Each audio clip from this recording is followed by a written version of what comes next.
It is 8 a.m. in New York and 5 a.m. in Los Angeles. It's 1 p.m. in London and 10 p.m. in Sydney, Australia. But wherever you are in the world, thank you for joining us for another episode of LOA Today, your daily dose of happy. And I'm happy that we're off to another start of a 5-day week of 5 shows of LOA Today. That's always a pick-me-up for me. I always get to start off with my good friend Louis. And I can just see him sitting there with his dark hair that he was commenting on before we got started. How you doing, my friend? Very good, thanks, Walt. How are you today? Doing fine, thank you. And it's been quite the weekend around here. Alex and my sister PJ and I are, of course, putting together this audio podcast, The Grass is Greener, and we're on the final rounds of our auditioning and doing second auditions and so forth. And, oh, God.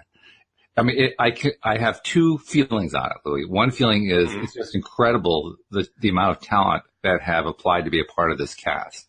And the second feeling is, we only did, I think we had like 14 or 15 people that were interviewing yesterday and just doing some reading throughs and things like that, compared to, say, the old style casting process where you'd have a cattle call and 500 people would be lined up to get 1 minute in front of the director and like next. I mean, just doing 15 is tiring. I can't imagine either being the director or the people in line waiting to do it the way they used to. I mean, you had to be really dedicated to your art in order to do that. You had to, because, I mean, otherwise you're exhausted. But I'm sure the guys were very clear about what they wanted, and they could see very quickly if they... Especially the ones that succeeded, yeah. They're all, I mean, I watch something like X Factor, and you just smile, you know, how do those judges sit through those first weeks? Yep. Yeah, it's a challenge, but on the other hand, the results are proving to be truly amazing. We still haven't finalized who the characters are or who the actors are going to be for the different characters. We are pretty much convinced that we're going to be using multiple actors for characters, you know, so you can cover differences in schedules and stuff. Yeah. So a lot of it is trying to match up. Okay, does her voice sound like her voice? Is it close enough that they can do the same character and all that kind of thing? It's great. But it's fun. It's good. Yeah. So we are talking about Richard Bach today. We are back to Richard Bach. I love that. Yeah. Monday is Richard Bach Day now, at least for a bit. 3/4 of the way through this book, and it's a book that you and I have loved for years, and we're hoping that our listeners are loving it. Actually, just in terms of the listenership, lately on the Monday show, I would say that listeners are growing into it. They're liking it more and more. So great. It's a good topic. That's good. And I keep coming back to the same theme over and over again, how Richard was so far ahead of his time in terms of so many of the concepts that we now know through teachers like Abraham. Abraham, of course, teaches them in much greater depth, but wow, he was one of the early ones who just really got it. Early ones in our generation, but I mean, I'm guessing that the Egyptians had a very advanced take on it as well, and so did maybe the Lemurians, if you believe in any of that. That's probably true, yeah, except they didn't speak English, so it was kind of hard for me to follow them. But you were an Egyptian in that lifetime. Yeah, but I've forgotten how to speak Egyptian. So. No, I'm talking about in that lifetime. Oh, I see, okay. Well, the only thing I have is now, so I'm just thinking in terms of now. Yeah. You can tap into those past energies. I know. Well, it's not something I've done a whole lot of. I know you've done some, and I know others have done some too. And it's one of those things that is kind of fascinating from a distance for me. It's not something I've been wanting to get into. But before we get into Richard, what is it about that you really like a lot? What draws you into that? Well, something I was reading in Illusions just now, when I was touching up on what we're going to do now. Kind of talking about tapping into, you know, past vibrations, etc. So, you know, Richard or Donald was saying, you know, you can tap into any past life and play an instrument that you used to play before in this life. And you know, it's really quite beneficial, I suppose. What other word would you use? You know, to tap into your medical knowledge from a previous life, to tap into, and it doesn't even have to be your life. You can tap into the vibration of a medical doctor. You can tap into just believing and understanding and having no resistance that you have the knowledge to do anything, literally anything. So it's fascinating when you start being able to say, my gosh, Abram is right. You can be or do or have anything you want. And it just kind of blows your little mind. It's like, we are right. So it does expand the possibilities in a huge, huge way. So I can see that there's that attraction to it. And I think we have all experienced that to one degree or another. To one degree or another, absolutely, yeah. I remember when I was first learning to play piano when I was, 5 or 6 years old. And at first it was a little bit difficult. And then all of a sudden it clicked. And I have a feeling that click was me connecting in some way to prior me or some other, and lowering your resistance, kind of a combination. Yeah. Exactly. Yeah. And once it clicked, then I loved it. It was fun. Do you still play?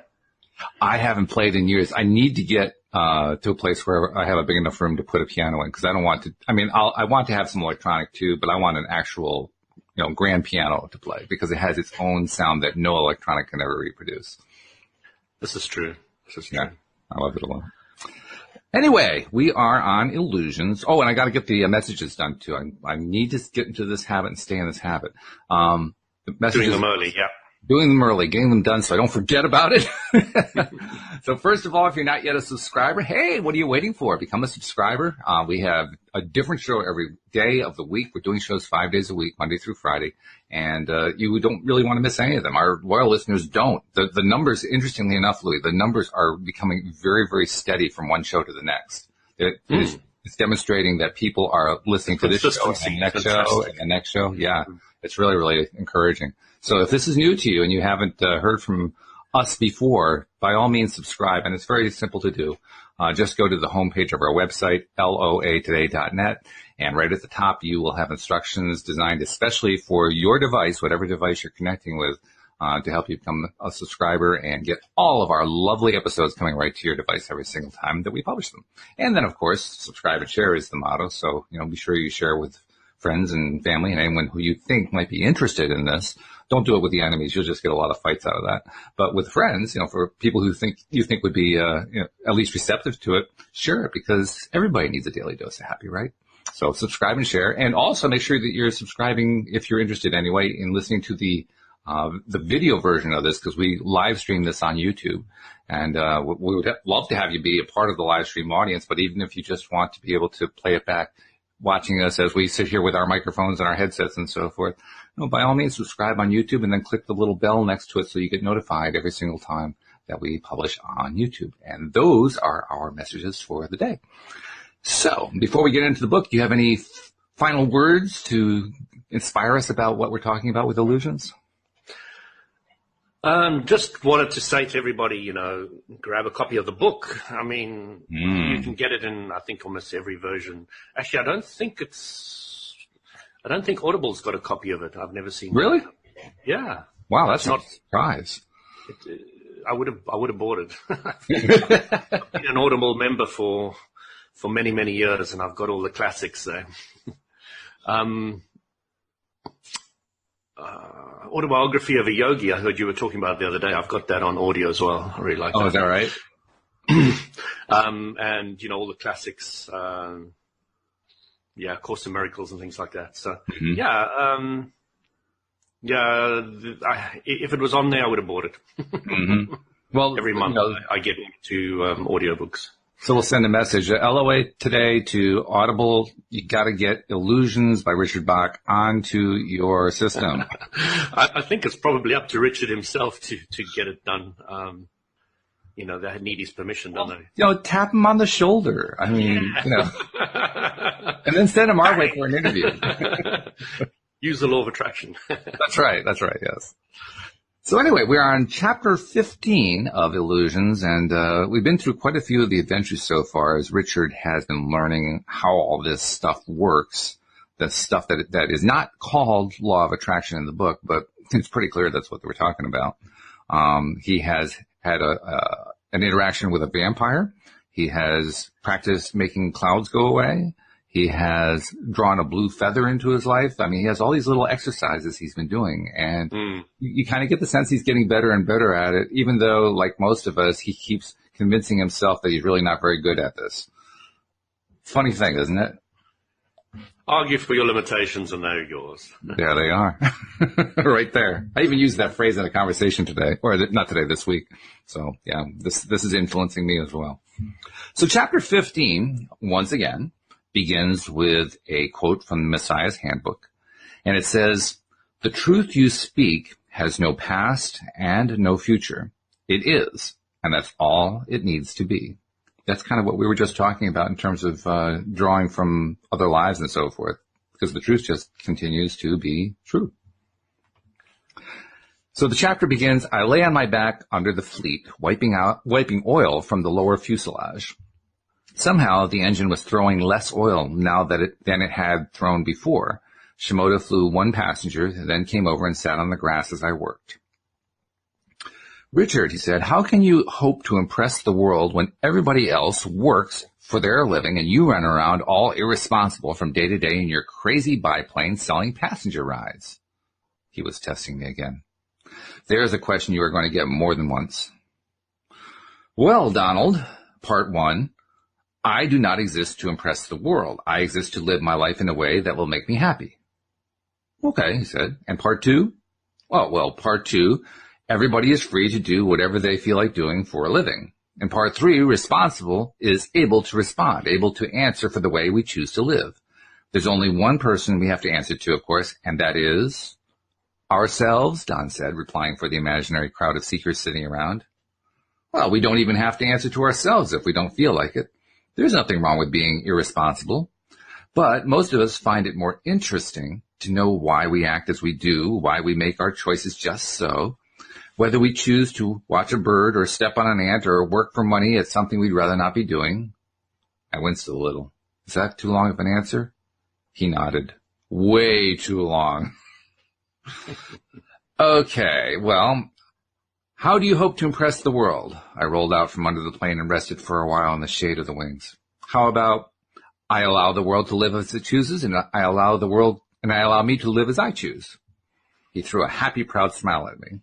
"Spoken like a true Messiah. Simple, direct, quotable, and it doesn't answer the question unless somebody takes the time to think carefully about it." Try me some more. It was delicious to watch my own mind work when we did this. "Master," he said, "I want to be loved. I'm kind. I do unto others as I would have them do unto me, but still I don't have any friends and I'm all alone. How are you going to answer that one?" "Beats me," I said. "I don't have the foggiest idea what to tell you." "What?" "Just a little humor, Don. Liven up the evening. A little harmless change of pacer there." "Well, you'd best be plenty careful how you liven up the evenings. Problems are not jokes and games to the people who come to you unless they are highly advanced themselves, and that sort know their own Messiah. So you are being given the answer, so to speak. Try that beats me stuff and you'll see how fast a mob can burn a man at the stake." No, I don't know about you, Louis. That would be enough for me to just stop right there. But Richard continued. I drew myself up proudly. "Seeker, thou comest to me for an answer, and unto thee I do answer. The golden rule doesn't work. How would you like to meet a masochist who did unto others as he would have them do unto him? Or a worshiper of the crocodile god who craves the honor of being thrown alive into the pit? Even the Samaritan who started the whole thing. What made him think that the man he found lying at the roadside wanted to have oil poured in his wounds? What if the man was using those quiet moments to heal himself spiritually, enjoying the challenge of it?" I sounded convincing to me.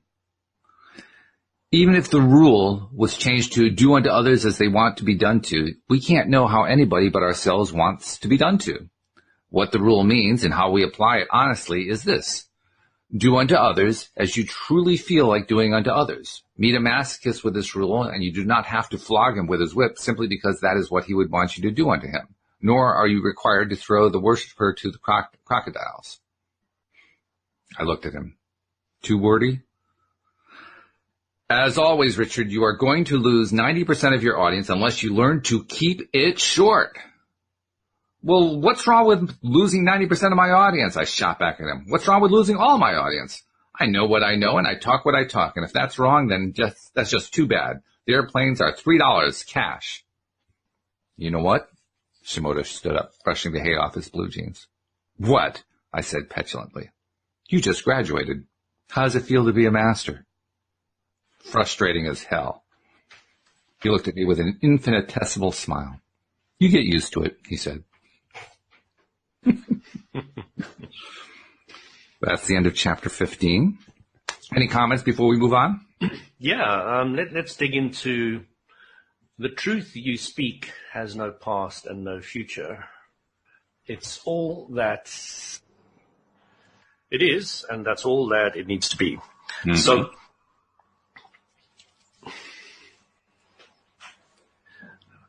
the definition of the word truth is something I just wanted to dig into there. Okay. Truth is another word very much like belief, isn't it? It's just a thought you think often. And is it a thought that we think often, it becomes truth, but nevertheless, it just seems like it's objectively true to us. Why is that?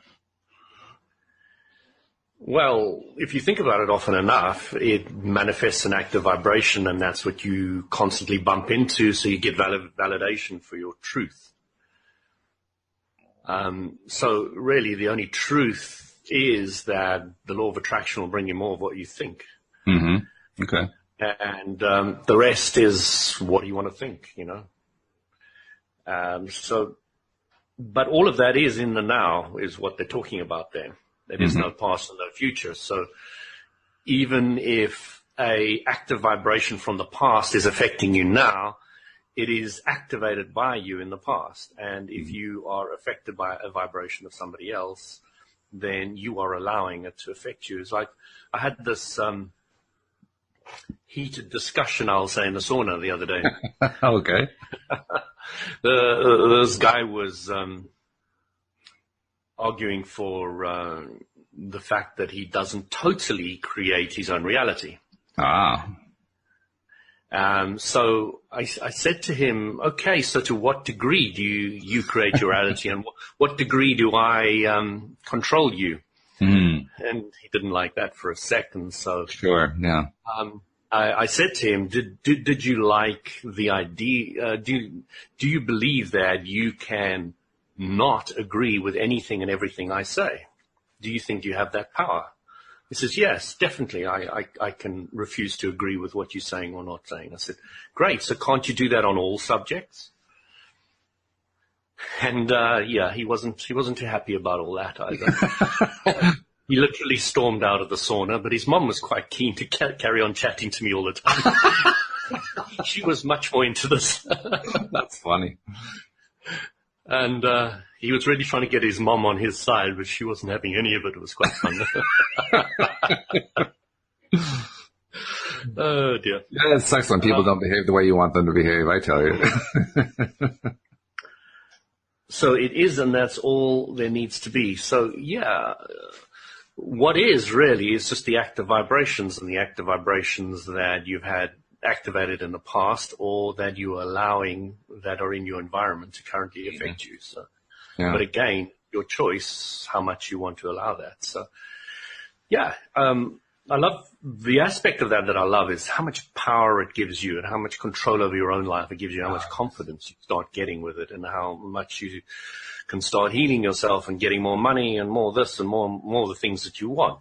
As somebody was saying in the Law of Attraction group, I don't want money or cars or anything like that.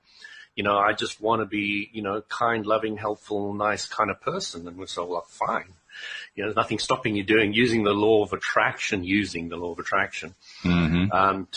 manifest all that kind of things as well. So, yeah, it really was quite fun to watch that whole process in the sauna, because the guy was very, very clear in what he believed, but he wasn't happy when the fabric of his belief structure started shaking a bit. It was right. Yeah. It was a little too much for people, and I understand that, and I appreciate that. And the other thing he said to me in the sauna, which was very interesting, he said, you know, you just want me to agree with you and to believe what you're wanting me to believe. And then, you know, I kind of really looked inside and said, if I wanted that, if I really wanted them to agree with me and believe what I'm saying, I would have lost already. I would have lost the instant I wanted them to agree with me, because it doesn't matter how much I want to convince you, Walt, that this is the way it is. you're still going to take that information and make your own decision, aren't you? Absolutely.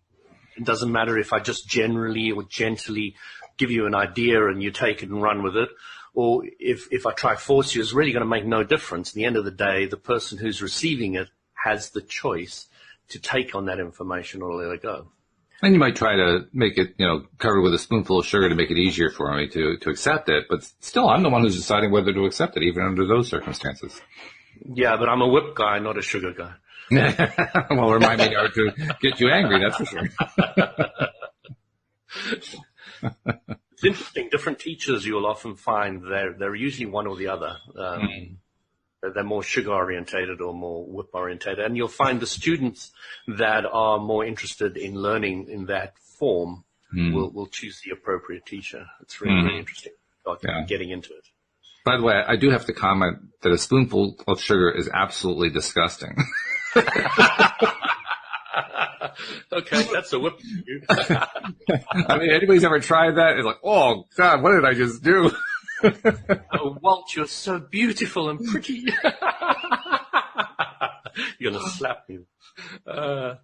Give me something to counteract that. It's too sweet.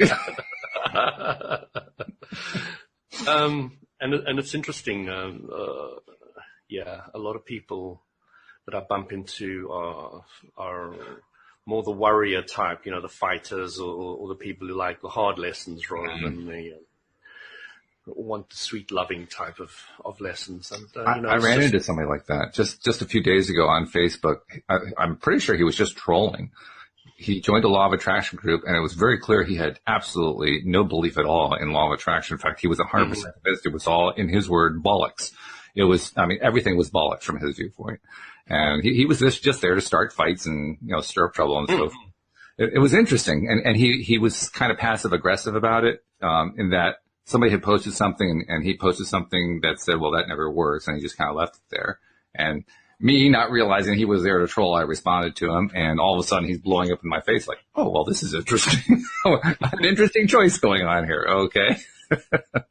But this guy clearly was doing it because, even trolls, they troll because they think they're going to get something out of it. They think there's a benefit, some sort of an advantage. Well, they want a reaction, don't they? Yeah. Yeah, they want a reaction, and they want the energy of that reaction. So I gave him a little bit of reaction, and he gave me some pushback, and I realized where we're going. I said, okay, well, thank you. Goodbye. Yeah. I also noticed here in the book that they were talking about how to speak to a seeker, telling them that it's all rubbish is not necessarily the best way to go about it, and you could find yourself stoned or hanged or whatever. And it's interesting because when you do portray something to somebody, when you do portray an idea or a concept to them, there are ways in which they can easily accept it, and there's ways in which they will definitely want to run a mile. So you learn, and it's great because the law of attraction really helps you understand this when you're speaking to different people, how to relate differently to every individual. Right. And to work with where they're at, where their vibration is, because if you're starting to throw huge concepts at a beginner, it's just going to go straight over their heads. And if you're going to feed beginner stuff to new guys, it's also not going to go down very well. So, yeah, that was one aspect. And then he was going into, remember the vampire story, do unto others as you would have done unto you. Right. So you've got the whole concept that here you are, and a lot of people believe that you should do unto others as you would have done unto you. I think it's a Christian thing more than anything. Oh, yes. And it is so completely flawed, and a lot of people haven't really got that yet, that it's flawed. I mean, this one lady on the Law of Attraction group was saying, why do I keep on bumping into narcissistic people? And I said, that's probably because you don't realize that everybody's narcissistic, even you. Oh, well, yeah, that didn't work for her, I'm sure. Not necessarily the best way to answer a question. may be true, but it's a bit of a slap in the face. Yeah. Well, I'm sure you got a reaction out of it. I don't think I did, actually. No, really? I don't know. I never went back and had a look. I usually get a notification on Facebook saying somebody replied to your message, but nobody did. Yeah. But, it didn't bother me either way, because it really is a tough concept for a lot of people to grasp, It is. I'm a suicide bomber, so I don't expect you to go around being a suicide bomber. It's just, it doesn't work that way. No, it doesn't. Yeah. But it's interesting to understand what a suicide bomber actually wants. They don't just want to kill themselves and blow up people.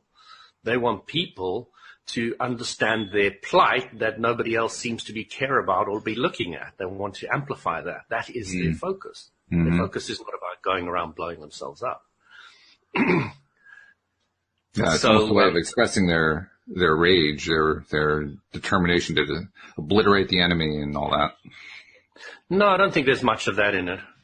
I think that is just a platform for getting people to look at their plight, at their problems, so that they can get a solution to it. So, I think the West has portrayed it as, they just want to blow up people. It's not. I don't believe that that's really their focus at all. But who knows what's going on in each individual's mind? Well, that's the trick, because very often we don't know. I have to keep reminding myself of that. No matter who it is I'm talking with, I have to remind myself, I don't know what's going on in that person's mind. I can infer certain things, but my inferences might be wrong. I may draw an inference that just doesn't even match what's going on in their heads at all, and I got to remember that. But that's okay. When people get things wrong with me, I still learn, so it doesn't really matter. Yeah. Well, when I say I've got to be careful about that, basically what I'm expressing is my own desire. I don't really want to be offending a whole lot of people. I mean, sometimes I say things that other people are offended by, and sometimes it's just like, well, okay. I mean, if you don't want to deal with that, that's your problem. But other times it's, oh, geez, I wasn't trying to make you feel rotten there. I was just trying to help you understand the concept. So sorry if I made you feel rotten, even though, of course, I couldn't really make them feel rotten. But nevertheless, that's the way they felt it. So as Abram says, if people are rude to you, you say, wouldn't it be nice if people were nicer to you? If you were rude to other people, you would say, wouldn't it be nice if I was nicer to other people? So when you know what you don't want, you have a better idea what you do want. Yeah. Mm-hmm. Yeah. It's similar to another conversation I had on Facebook where the guy he was posting about how there were all these people who were posting these really terrible things when we should be posting about positive things all the time and so forth. And I thought to myself, well, that's an interesting thing. And I was kind of gauging, like, how much does he really want a response? I wasn't sure. But I kind of decided he was willing to accept the response. So I responded to him essentially along the lines of what you're talking about there, that, people have different reasons for what they're doing. Sometimes they like to explore the contrast. Sometimes they prefer that. And if you don't like it, well, you don't have to explore it. It's not like you're required to just because you see somebody you don't particularly like. I have two choices, and at times I take one route, and other times I take the other route. The choices are, well, I can just ignore it and focus someplace else, or I can engage in it because I want to engage in that contrast.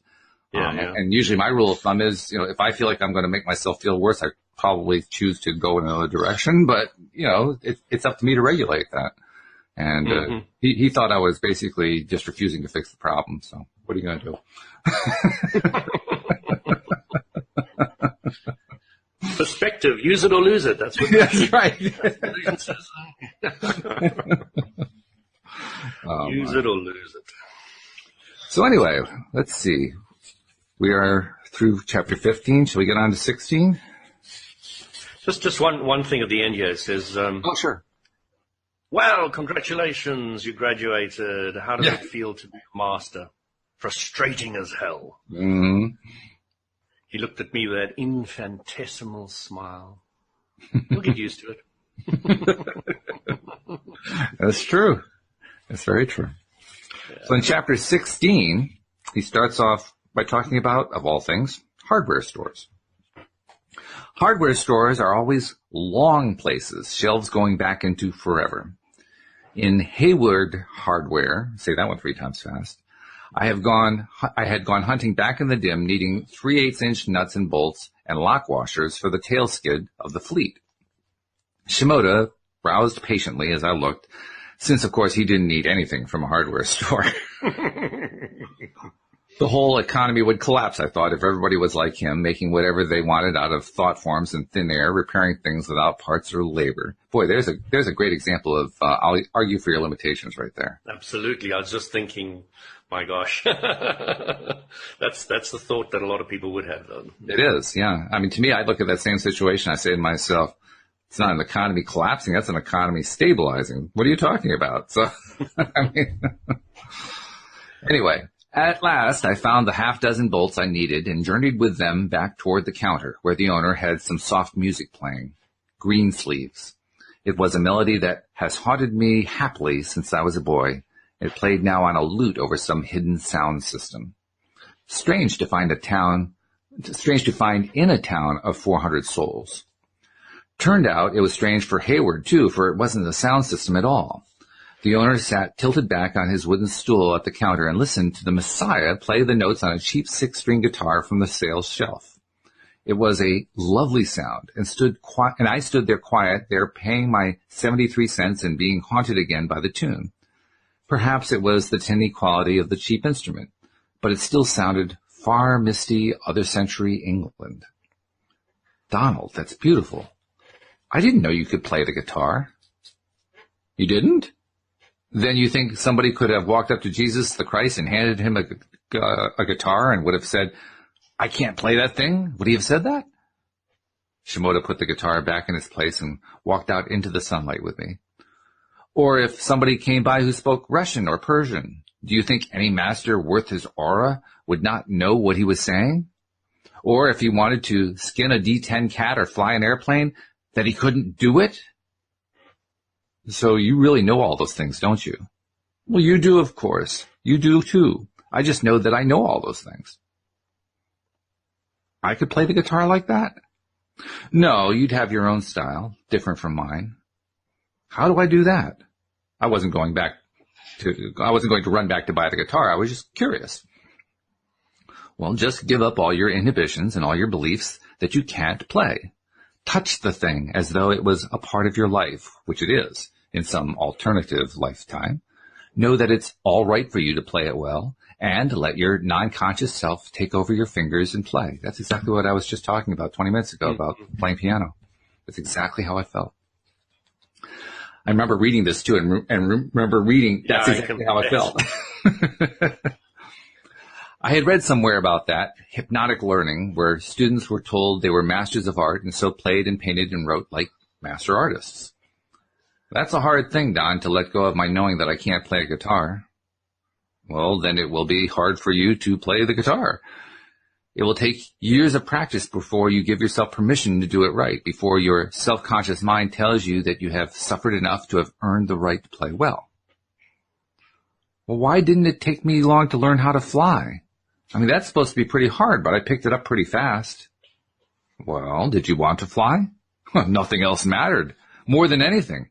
I was looking down on clouds and the chimney smoke in the mornings, going right straight up in the calm, and I could see... Oh, I get your point.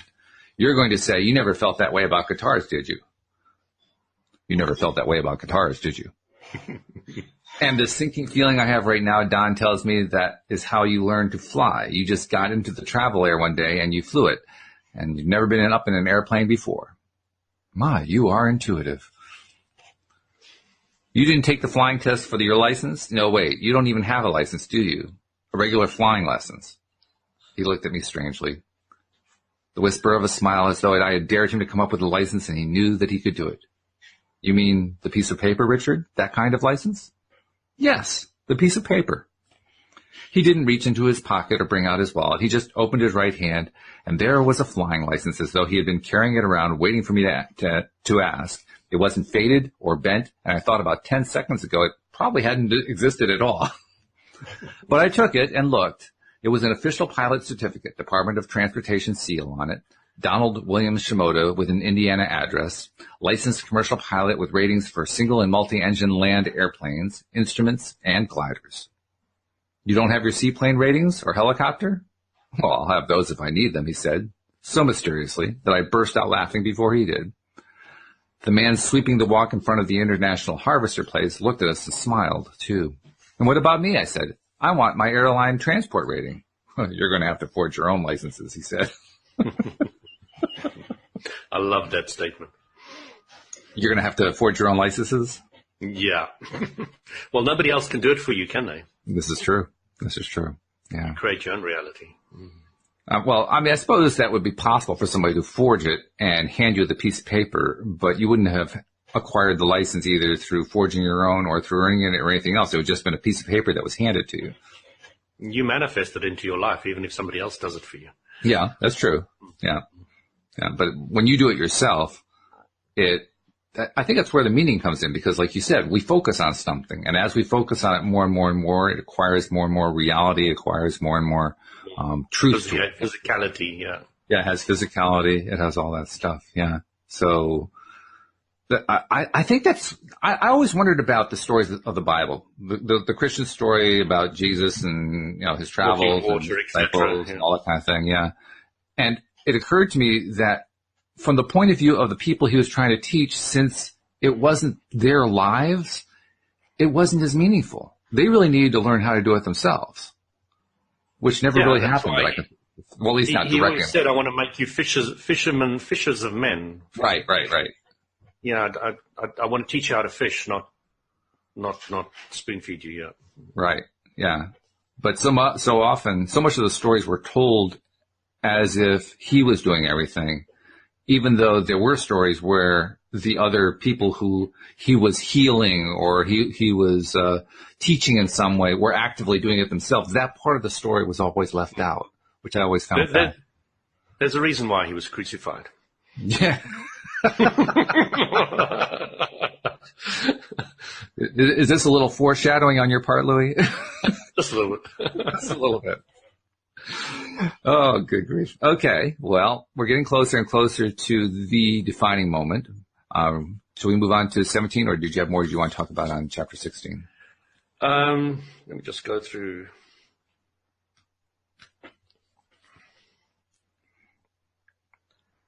So, talking about instant manifestation, I don't know if you've ever heard the master called Sai Baba.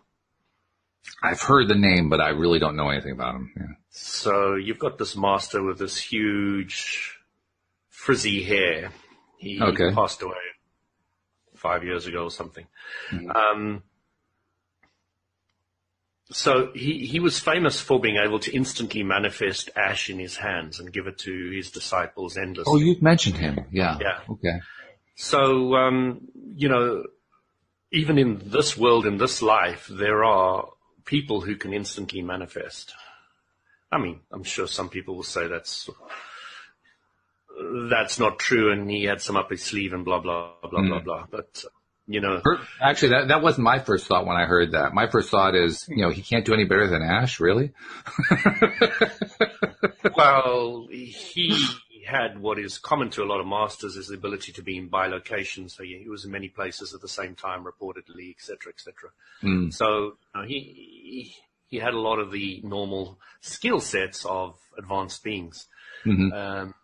And bilocation and being with many of his students at the same time is quite common. Mm-hmm. But, what I'm saying is if you speak or you look on the internet and troll, you'll find that there are people who have instantly manifested things. And it's, you probably look at your own life and you probably find there's a few things that you've instantly manifested, something you didn't have too much resistance to, and it's just, wow, where did that appear from? Yeah. So, you just start scaling it up to get more and more and more. There's a fascinating story about Sai Baba's ash with Carolyn Mace. Okay. Can you remember? Yeah. So somebody gave Carolyn Mace some of Sai Baba's ash, and she always treasured it and always had some good experiences around it, etc. Then one day she read an article saying Sai Baba had misused a young boy or something like that. And it flashed through her mind, I wonder if this is true. And after that, everything started falling apart for her on any and every level. And she came to quite a few realizations about that. And the ash vanished, and I don't know, there's a whole lot of things about it, but it was a great story. If you ever get the opportunity to listen to Carolyn Mace's story about that, it's well worth the listen, because it really puts the whole context into, you know, people judging other people based on specifically something as arbitrary as TV or news. Or newspapers. So, you know, they're just sensationalists, and even if it was true, it's none of your business. It's got nothing to do with you. Well, that will rub a lot of people the wrong way. It would probably rub me the wrong way in some ways, because I just dislike very intensely the idea of people being abused. So, you know, I can see where people would react to that. You do totally believe people can be abused?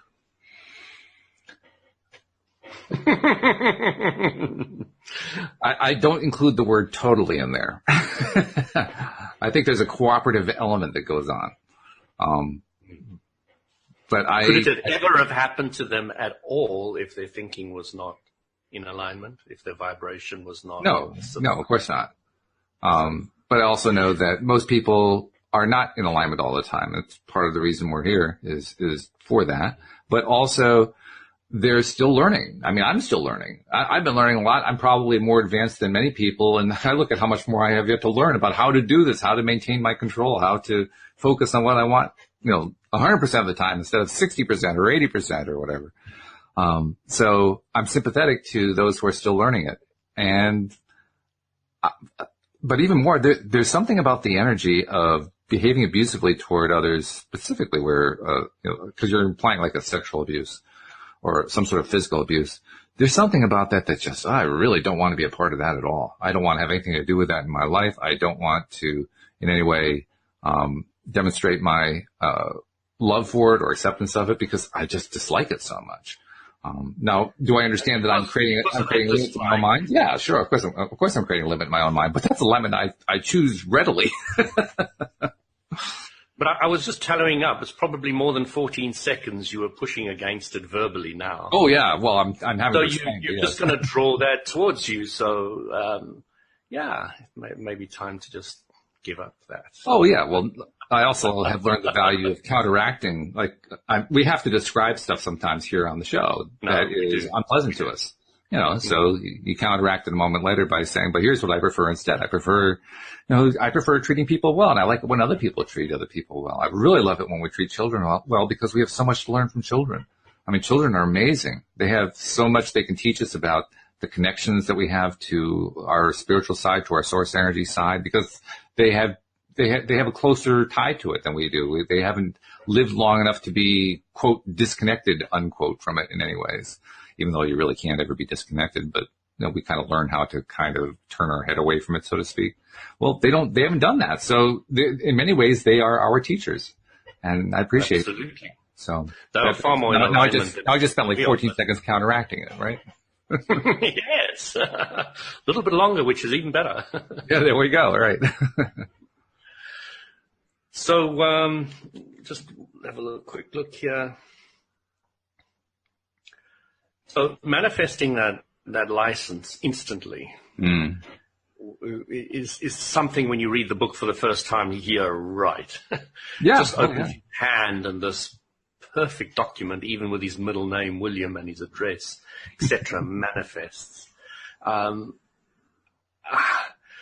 just look at my own mind and I think of how much resistance I've got to being able to do that. It's massive. And you really, when you look at that resistance, you really see with clarity why you can't do it. Oh, yeah. Yeah. I mean, when I first read this book, because it's example after example after example of how this guy instantly manifests stuff. And every time we came up upon one, I would go through all these little machinations in my mind. Well, it was sleight of hand. Well, maybe it wasn't sleight of hand. Well, it's a fiction book. It doesn't really exist. But does it exist?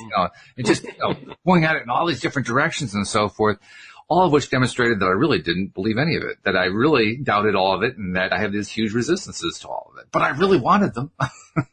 Yeah, but that's the interesting thing about the book, when you're coming from that angle of non-believing or not understanding to reading the book, you feel your emotional guidance system gives you very positive emotion with regard to instant manifestation.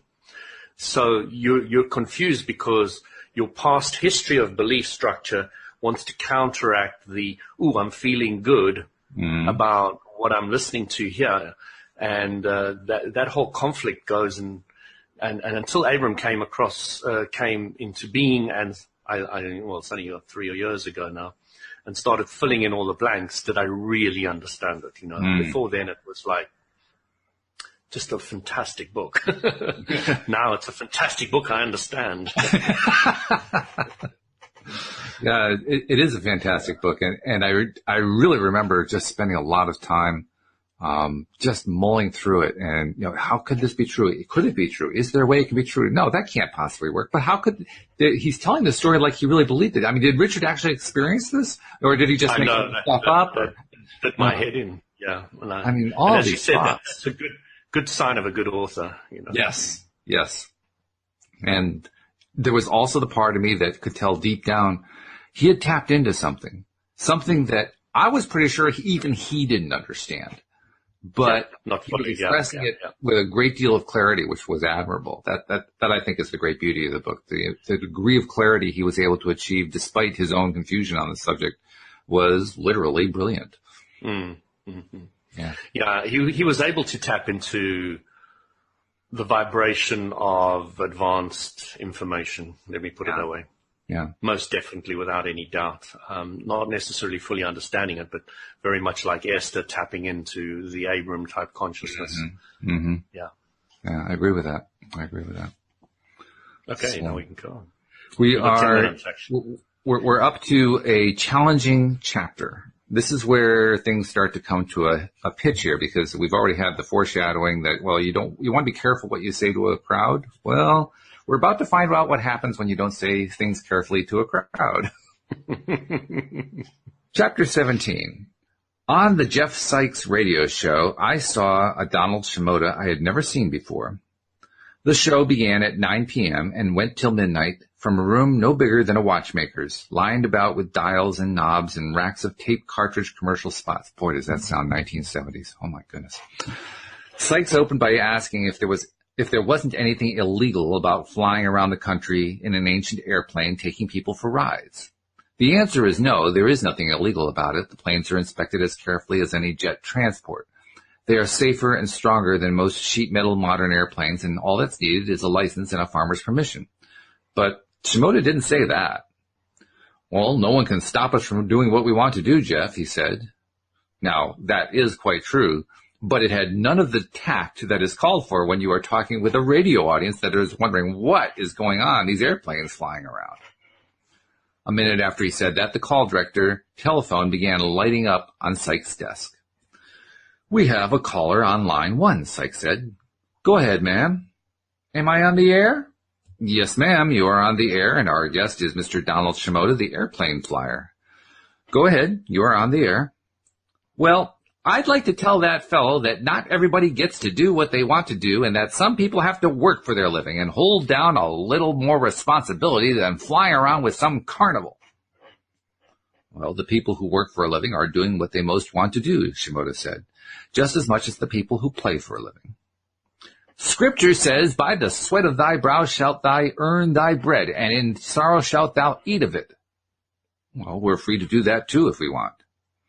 Do your thing. I get so tired of people like you saying, do your thing, do your thing. You let everybody run wild and they'll destroy the world. They are destroying the world right now. Look at what is happening to the green living things and the rivers and the oceans.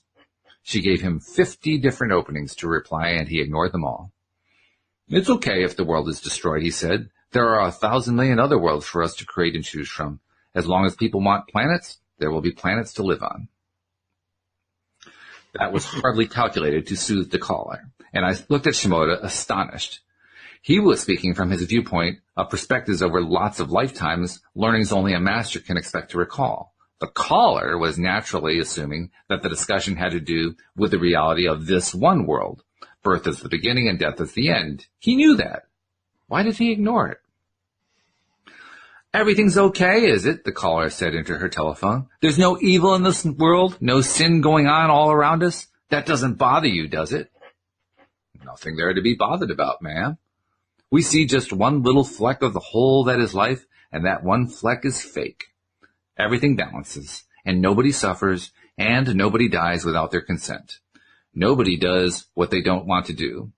There is no good, and there is no evil outside of what makes us happy and what makes us unhappy. And none of it was making the lady on the phone any calmer.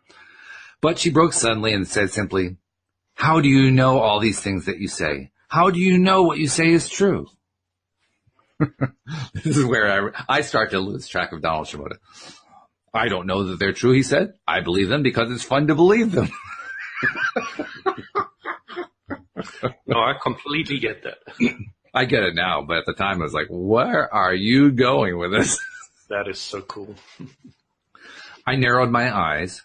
He could have said that he had tried it and it works. The healings, the miracles, the practical living that made his thinking true and workable, but he didn't say that.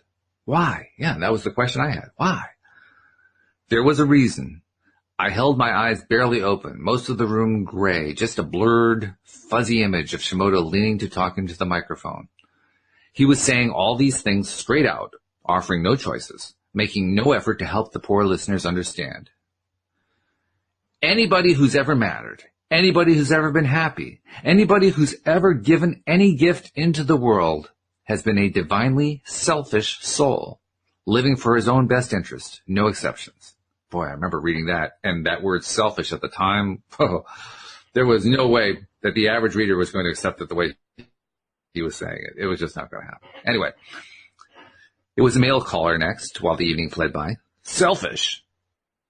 Mister, do you know what the Antichrist is?" And for a second, Shimoda smiled and relaxed in his chair. It was as if he knew the caller personally. "Well, perhaps you could tell me," he said.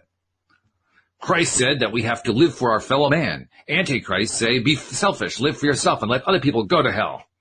Or heaven, or wherever else they feel like going." "You are dangerous. Do you know that, mister? What if everybody listened to you and did just whatever you felt like doing? What do you think would happen then?" "Well, I think this would probably be the happiest planet in this part of the galaxy," he said. "Mister, I am not sure that I want my children to hear what you are saying." "Well, what is it that your children want to hear?" This is where it starts to become familiar because I do this sometimes too. "If we are all free to do whatever we want to do, then I'm free to come out in that field with my shotgun and blow your fool head off." "Well, of course you're free to do that."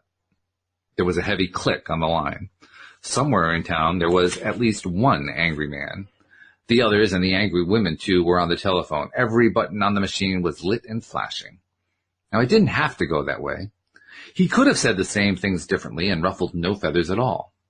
Sifting back over me was the same feeling I had in Troy when the crowd broke and surrounded him.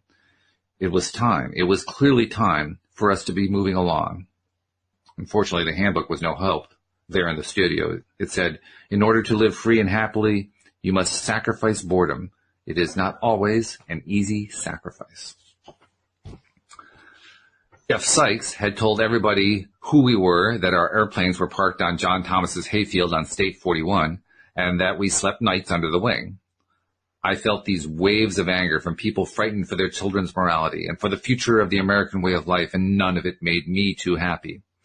There was a half hour left of the show, and it only got worse. "You know, mister, I think you're a fake," said the next caller. "Well, of course I'm a fake. We're all fakes on this whole world. We're all pretending to be something that we're not. We are not bodies walking around. We are not atoms and molecules. We are unkillable, undestroyable ideas of the is, no matter how much we believe otherwise." He would have been the first to remind me that I was free to leave if I didn't like what he was saying, and he would have laughed at my fears of lynch mobs waiting with torches at the airplanes. And that's the end of that chapter. Now, that's a little bit terrifying compared to where we've been in this book before. Oh, I did love that. Absolutely. What was your first reaction when you read that the first time? Do you remember? Because I mean, that's a tough chapter to come up against. That starts to blow your mind the first time you read this, if you're not familiar with Abraham and so forth. Yeah. It's it's interesting because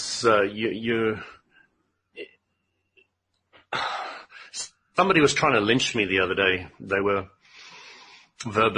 trying to, because sometimes I talk from the is point of view that Richard was talking about. He was talking about from the oneness point of view, and sometimes I talk from the physical one life type point of view. And in discussion, you really need to be able to understand which one you're coming from and relate it to the individual you're talking to, so that everybody's clear about, are you coming from the isness or are you coming from the separation? And somebody was throwing this back and forward with me, and when I said to them, you are lynching me by when I'm talking about the oneness, bringing it into the time-space reality that we're in now, and then when I'm talking about the time-space reality one, then you're going to the oneness. And once I portrayed it like that, the person really stopped and thought, oh my gosh, that, at least I'm guessing from the reaction they gave me, that they really got the difference between speaking on those different levels. Mm-hmm. And if you're going to, if I'm speaking on the oneness level, and if you're responding to me on the oneness level, then it's a really good conversation. But if you're trying to whack somebody apart by saying, yeah, we're all one, yeah, but I'm a male and you're a female and we're not one, and you can really play the whole contrast thing and really slap people in the face with that. But sometimes a lot of people who are discussing the subject really are not sure about which level they're talking on and which one is appropriate to be talking on. But it's very important to get that clear. Well, I think there's also another thing too. I mean, you've laid it out beautifully, but I'd like to add one other scene, so to speak, more possibility, because I see this a lot. I've engaged in this myself, although I try to avoid it whenever I can consciously remember to do so. But people who will use the position of, thinking from the isness or from the oneness as a way to cudgel somebody else. Like meet them gently about the head and shoulders, like, oh, this is me showing I understand this so much better than you do. And, to me, it's basically disrespecting where that person's at right now. I mean, if the person who you're interacting with is nowhere near high vibration, all you're really doing is just pissing him off. You're not really actually helping him in any way that I can see, because it's too far away. It's like what Abraham talks about. If you're in depression, joy is like way out of reach. You can't get there. Go for anger or something like that. Go for something that's a little bit higher on the scale without being all that high up. And I think the same thing happens in discussion. The thing that is challenging for me, and that I really appreciate about Abraham, is they really know where the person is vibrationally on that subject. Yeah, they always answer exactly to that, yeah. and they answer to that, and I don't always have that perspective. Mm-hmm. And I sometimes by people's reaction, I start gauging, okay, right, I've got it completely wrong, or yeah, I'm spot on. Mm-hmm. So, that's when the emotional guidance comes in, where, you kind of feel, does this, what I'm saying now, does it feel good or doesn't it feel good? Mm-hmm. And that's where mankind brought up the word ego. And, when you feel you're speaking with ego, then yes, of course, you do get positive ego. So, if it still feels good, then it's right. But most of the time we look at ego as negative. So if you are speaking with ego, then yeah, you're going to be probably hitting the wrong vibration to help the other person. Yeah. And ego, I've said this many times on the podcast, that to me is a very, very slippery word, because one person's ego is another person's joy. one person saying, well, your ego is in your way, or your monkey brain is in your way, or whatever. What they're really saying is, I don't like what you're saying. Yeah. Not that they don't say I'm the one who is choosing this reaction. You are making me feel this way. Your ego is making me feel this way. It's you. It's your fault. Stop being the ego. Yeah, I personally have no problem with the word ego, and I love ego, and I see the positive aspect of ego. Mm-hmm. And I always will. That's the rest of the world generally not quite seeing it from that perspective, but I really, really like the ego. Mm-hmm. And with a double-edged stick, there is a good side to the word ego, and when you're focused on that, it's brilliant. It's really, really good. Because the confidence people are often lacking in life, are because we've constantly say, you got to watch your ego. You got to be careful what you say. You know, and there's all these things that are stopping people express and be their full selves. So, I like the way you express that too. The idea of it being the two-ended stick, because it truly is. There is what you're labeling the good side as opposed to what you're labeling the bad side. And the labels are, arbitrary. We can call it whatever we want to. But the point is, there is the ego end, there's the lack of ego end, there's the experiencing ego, there's the I don't want to experience ego. I mean, you can express it in a lot of different ways, but it all comes up to the same thing. And I appreciate that, because when I'm looking for a way to say I find it to be slippery, it's like the stick itself is slippery. At times I feel like I'm grabbing the stick and all of a sudden I find them at the end, at the left end. And then later on I find them at the right end. It's like, whoa, what happened? The stick seemed to move in my hands. What's going on here? That's what I mean by slippery. It's hard. It's like you have to know what the context is in order to understand how people are using the word so you can respond to it and know how to react to it. Yeah, I think that's really what a master is. A master can see clearly the vibration on the subject that the individual, wherever the individual's at that moment in time. Yeah. And that is to me amazing, because I mean, Abram does it to a huge audience of 200, 300, 400, 500 people, whatever. And they can feel the whole audience, and they can see when somebody lights up, so that they can choose them. And the way they light up is they've got the question, and they're not far from the answer. Right. And when somebody's in that vicinity, they pick them. So when they come up, it's not that difficult to take them from where they are to where they're going. And it's always been the big thing I've admired about Abram. It's like, wow, absolutely. If I could see that clearly where everybody was on the subject, that'd be amazing. And it's not impossible for me to learn that either. It's just, I've just got to open myself to that idea. Well, unfortunately, our hour is past. We're actually over the hour, but it's been well worth it. So thank you for continuing to explore Richard Bach's illusions with me, and I look forward to carrying on the conversation next week. We're nearing the end of the book. We're right at the climax, so you don't want to miss it. Make sure you tune in next time. Thank you to our live stream listeners. Thank you to our podcast listeners as well. And we will see you all next time here on LOA Today. Goodbye, everybody. Thank you, everybody.